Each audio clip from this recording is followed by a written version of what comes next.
Eu queria começar, então, para você fazer uma análise para a gente, econômica, sociopolítica, sei lá, a mais abrangente possível, daquele Brasil que você tinha no Vem Pra Rua, que é esse início, né, o pontapé inicial, para o Brasil que a gente tem hoje. O que mudou, o que continua igual?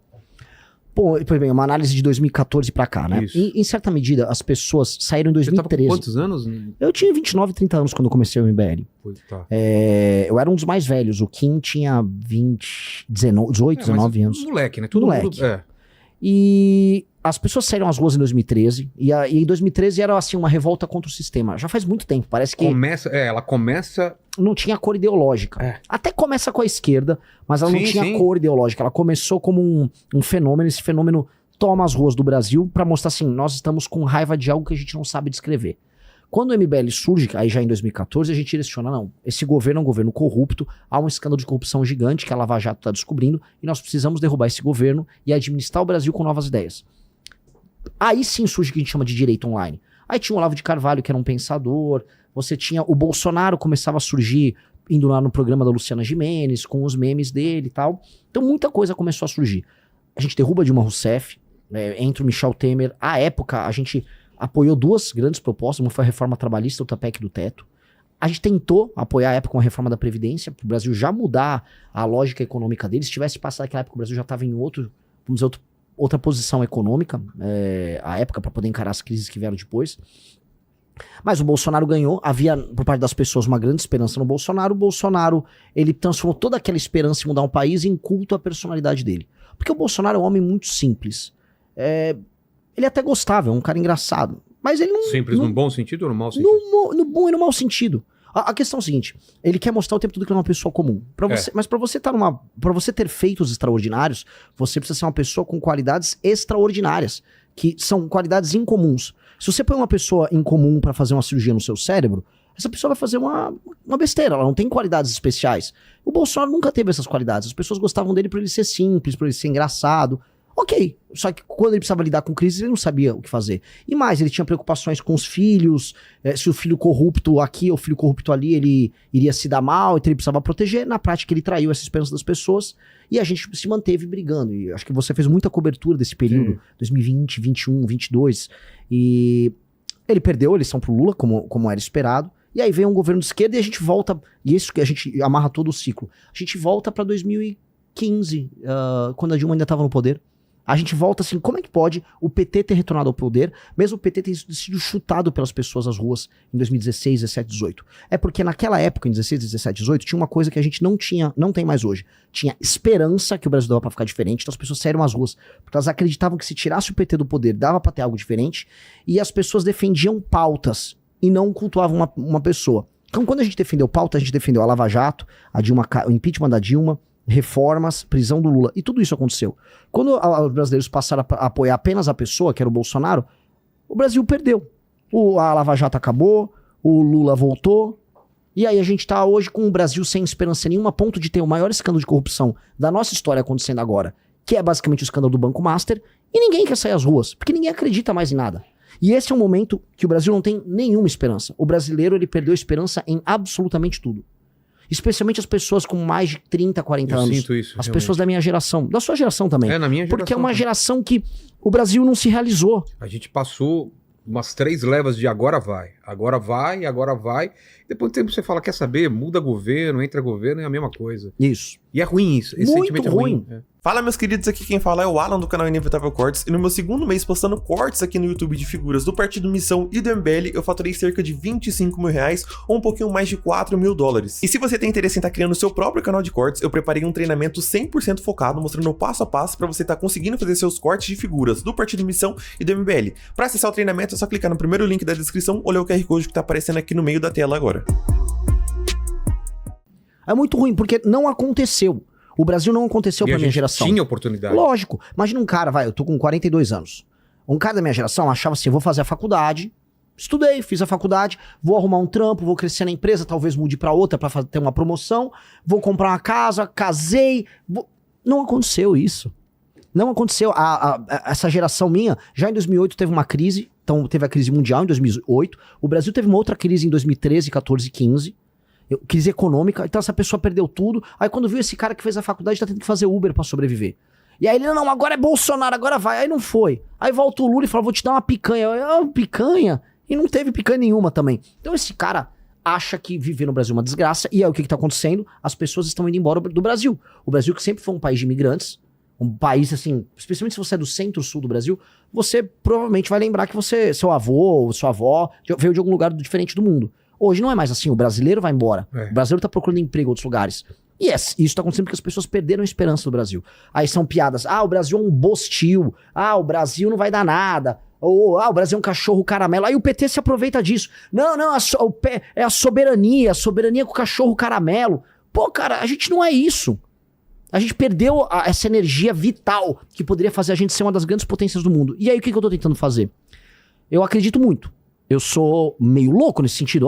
Cara, o Brasil tem tudo pra ser um dos 5 maiores países do mundo. E por que tem tudo pra ser? Esse é o cálculo que eu jogo pra todo mundo que é negativo. O Brasil tem um monte de problema. A gente tá com uma janela de oportunidade incrível aí pela frente. Exatamente, Vila. Exatamente. Terras raras. O Brasil, antes de eu chegar na Terra Rara, o Brasil tem um dos maiores territórios do mundo? Sim. Assim como a Austrália, assim como a Rússia, assim como os Estados Unidos, assim como a Índia, assim como China. Mas tem uma diferença. Calma, vou chegar aí.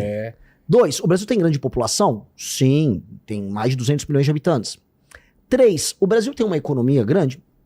Deveria ser maior, mas é top 10.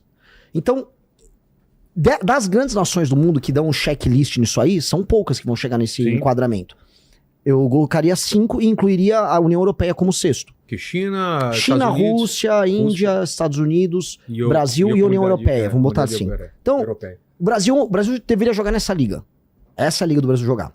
Além de tudo, o Brasil tem energia disponível abundante, de todas as matrizes, especialmente as mais limpas. Isso inclui urânio, isso inclui energia nuclear, que não tem que ter tabu de falar em usar. O Brasil tem terras agricultáveis. Não é igual, tem um grande pedaço aí da Groenlândia. Você não vai plantar na Groenlândia. A gente tem recursos hídricos abundantes. A gente tem petróleo.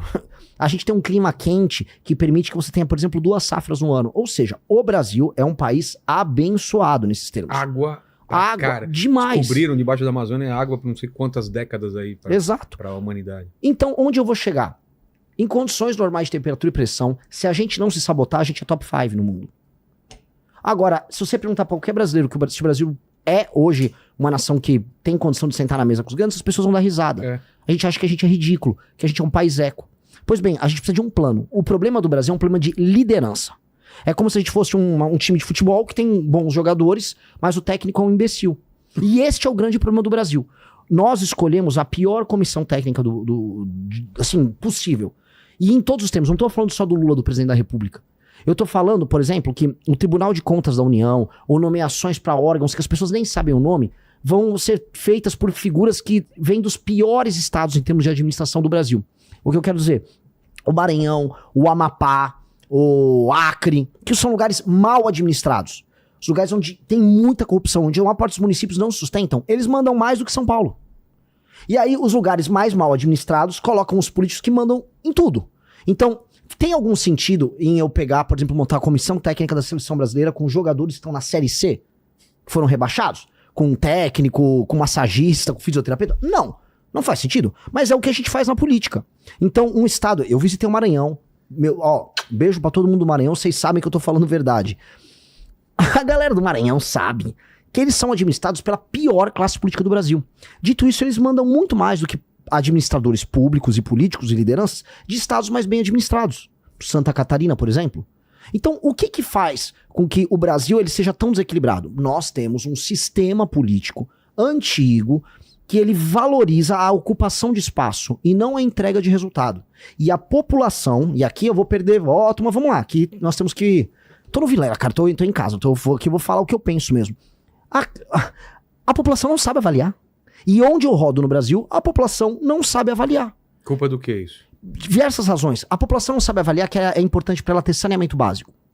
Essa é a primeira coisa, porque é uma obra que fica debaixo da terra. Ela sabe que tem esse problema. Não sabe. Por que isso não reverte no voto? Porque ela não sabe. Não, mas ela sabe que ela tá uma merda aqui. Não sabe. Vilela, ela não sabe. Ela sabe que não tem segurança. Vilela, ela não... Segurança sim. Mas saneamento básico não. Você acha que não? Não. Vou dar exemplo, coisas que o cidadão não dá valor na hora de votar. Você perguntou pra galera qual é o problema daqui. Quando você está num lugar que não tem saneamento básico, as pessoas nem sabem que elas precisam ter saneamento básico. Não tá na imaginação delas. O valão de esgoto tá do lado da casa delas e ela tá tão acostumada com aquilo Acha que aquilo é que normal. aquilo é a vida dela. A vida dela tem um valão de esgoto, faz parte. Que o lixo largado na rua, pô, toda a rua vai ter um lixo largado. Então quando essa pessoa sai do estado dela, ou da casa dela, da rua dela, humilde, ela vai, por exemplo, vamos dar um exemplo, o cara saiu do interior do Maranhão, e aí ele foi pra uma cidade de Santa Catarina que é mais bem cuidada. Ele nem compreende o que tá acontecendo ali. Porque aquilo tá fora do escopo de imaginação dele. Que é mais ou menos parecido quando a gente, que é de capital, vai pra outro país. Oh, exato. Fui pra China agora e você vê as ruas tão limpas, com tanta gente na rua, você fala, cara, como podia ser assim no Brasil? Exato. Então, as pessoas não imaginam. É um problema de imaginação. Outra coisa, eu falei um saneamento básico, ninguém dá valor. Só que eu sei esse problema. Eu rodei o Maranhão, e aí eu já tinha falado, Renan, aqui tem muito problema de saneamento, cuidado pra tomar um suco, que eles vão bater com a água da torneira, ela vai no fundo vindo do poço, que vai pegar um lençol freático, num lugar que não tem saneamento. Doença. Toda minha equipe pegou diarreia. Todo mundo. Tomando, às vezes, um suco, ou você pediu uma Coca-Cola, pediu um gelo. O gelo foi feito ali no... Aí você pegava. E a população, infelizmente, acaba se acostumando, porque a população foi tratada como bicho a vida inteira. A população não foi respeitada a vida inteira. Aí essa população migra para outros lugares. Aí você tem esses conflitos regionais. A galera vai de Goiás, tá me ouvindo, a galera de Santa Catarina, a galera do Paraná. Começa a receber migrantes de outros lugares. Os migrantes não estão adaptados ao modelo de vida deles. E dá briga. Dá briga. Porque eles vêm com um sistema cultural em que eles não foram tratados como cidadão. Então a gente tem que entender assim. O eleitor não dá bola para saneamento básico. O eleitor não dá bola para educação. Nenhuma. O eleitor não dá valor para educação. A educação não faz parte nem de longe da decisão de voto do eleitor. A educação não é considerada um valor intrínseco pelo eleitor. E deveria ser o principal. É lógico. Mas as pessoas não entendem, porque a maior parte das pessoas em lugares mais humildes, quando ela vive, ela entende assim, a escola já era ruim. A vida dela, ela passa pela escola, a vida dela não melhorou naquilo. Ela não entende que aquilo é uma mola propulsora. Quando vieram pessoas de outros países, imigrantes pra cá, que vieram de culturas em que a educação já era dada em alguma medida como valor, eles deram mais valor e levaram vantagens nisso. Eu dou sempre o exemplo da minha mãe. Quando eu era criancinha, eu me alfabetizei muito rápido. Minha mãe me ajudava, ela sentava. Minha mãe era uma mulher de classe média, jovem, que meu pai trabalhava, ele era um cara de classe média, ambos tinham se formado, tinham estudado, e minha mãe eu tive o privilégio de ter minha mãe me ajudando quando eu era criança. E outras crianças não tiveram esse privilégio, porque a mãe, às vezes, é uma mãe solteira, não tinha grana pra bancar isso, precisa trabalhar, precisava ralar, e ao mesmo tempo aquela mãe não entendia como eu cobro a escola pro meu filho ter uma educação melhor. Muitas mães, quando falam em escola, ela fala merenda. Por quê? Porque ela quer saber se o filho dela tá comendo. Então, o ato dela de não dar valor não é que ela é uma pessoa ruim, é porque ela não tem o critério de avaliação na cabeça dela. Uma coisa que as pessoas sentem, saúde, a fila do SUS. Aí sim a pessoa sente, preciso fazer um exame, demora muito tempo pra sair meu exame. Precisa ser às vezes em outra cidade, às vezes eu tô numa cidade pequena, preciso ir pra outra cidade, não tem transporte pra ir pra outra cidade. Demora pra fazer o exame, demora pra conseguir uma cirurgia. Que é o famoso problema de acesso que tem no SUS. Então, na saúde, o pessoal olha.